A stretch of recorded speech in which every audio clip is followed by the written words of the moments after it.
We're going to talk to John from Pennsylvania. John from Pennsylvania, you're live on Truth Wanted. What's going on?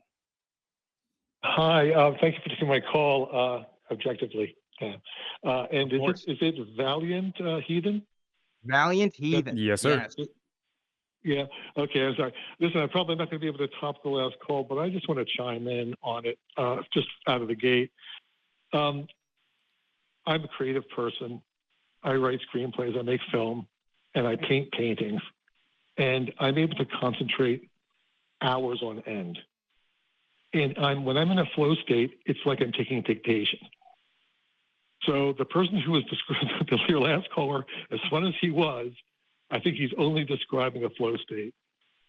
And look, that's no, John, no, he's got the Holy Spirit. Okay, I'm going to defend Jerry here. Jerry's the only dude. He's got the Holy Spirit, and we have a lot to learn from Jerry. Okay, I'm a Jerry stan now. I think we should make the Church of Jerry. But we Jerryism. To come up with a symbol. Yeah, we gotta start Jerryism. We gotta start Jerry's.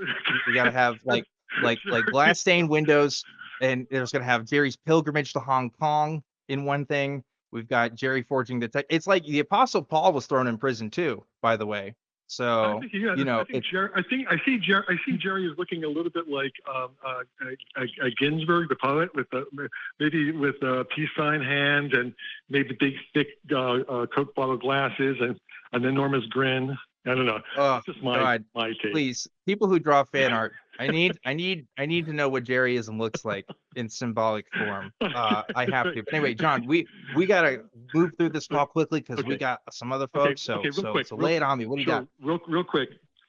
Just real quick. There are a couple of things that happen, I think, with people when they go into religion, and that was one of them. I was about to join a monastery at one point. I was going back into Catholicism after being a wayward for a long time. I'm an atheist now. And I think what happens is this is where the reason breaks down. You know what Tertullian said, what does Jerusalem have to do with Athens and Athens to Jerusalem? When a lot of our navigation in life has to do with our reason. I can fix the problem. I alone can do it. Why can't I fix this problem? Why is my life not working? And we hit an impasse. And then we have to sort of throw up our hands in despair, have a crash and a fall, and have something else sort of guide us through it. We have to grab onto someone else's hand, as irrational it might be. And we might, because we let go of the problem, see something to put our lives back together again with the aid of all of that. And I think that has a lot to do with the letting go of reason and the embrace of the irrational. And this is a dynamic that I think happens psychologically throughout the course of one's lifetime. I think when the ego fails, it has to let go and it has to find it has to regenerate somehow. So it's a growth dynamic and it's utterly natural. So I've had these Holy Spirit feelings when I let go and I decided I've given up and I need to find another solution in a different way without me trying to strangle it from what I've been doing before. So, but I don't think it's supernatural. I think it's a very, very natural response to things. But this is the problem. People who fall down that rabbit hole of religion feel they are living a more authentic life than everyone else because it's so seductive. They think that the methods and the dogma and the belief systems that they adopt that got them there, like the boat that got them to the other side of the river, is the thing that should be worshipped. They worship it so much they think that that's the most authentic thing. And so they point fingers at other people and say, you are not living an authentic life. And that is the height of arrogance, the height of hubris, the height of disgust. And then they make laws against women's reproductive rights, against trans rights, and then we're all now we all have to live under that poor shit, excuse my language.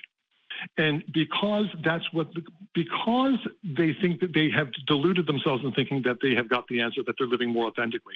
That is to say, if they are actually thinking that, they might just be con people, and they could very well be sociopaths. You know? So, I got some thoughts on this. I got some thoughts, but I want Chris go first on this. Yeah.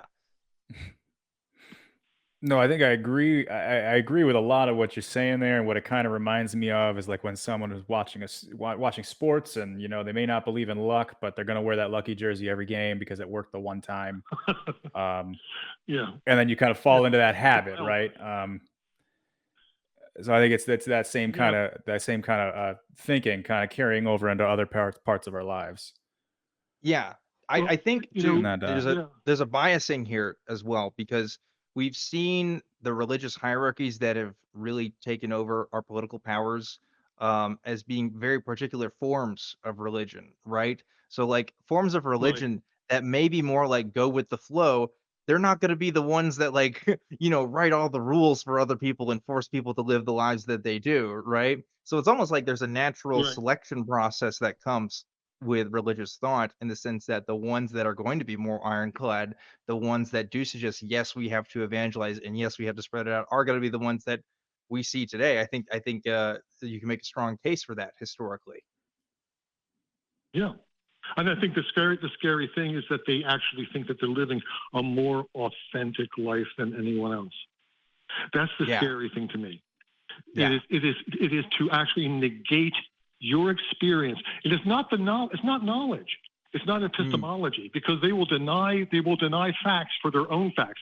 They will say that their actual experience of being a human is more authentic than yours. Therefore, you're not human no, yeah, that's very true. because John, your commentary here that's it scary. reminds me of yeah, it reminds me of I don't know if you're familiar with the Franciscan priest Richard Rohr. Richard Rohr, who's talked about his own spirituality and his own personal journey. Like when I was kind of in my deconstruction phase, kind of figuring out my own Christianity, I that it sort of kind of appealed to me, and it was kind of this idea, like, yes, you have your own sort of path with, in his case, the Christian religion, right? But like, it's your path to live, and it may not necessarily work with others, and the authenticity is there in that it's real to you, but it may not be that meaningful or that real to other people, right? And like, you can see this the contrary to this in all kinds of religion. I mean, like we don't even have to bring up the examples, right? Like gay marriage, for example, right? Every Yes, Christian yes, yes, worth yes. their salt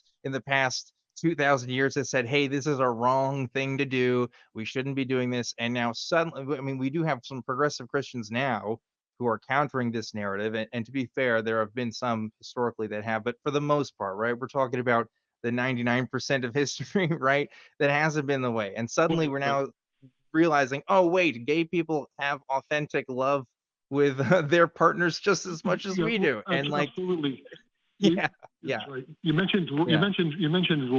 When I was yeah, before I've read tons of Thomas Merton, and yeah, when he talked about the Desert Fathers, and he'd say yeah, in every single one of those caves where those people were worshiping, they were all going about the things, and none of them had any coherent, prescribed set of beliefs. All of them were just yeah, simply remove themselves from society to live an authentic life for themselves.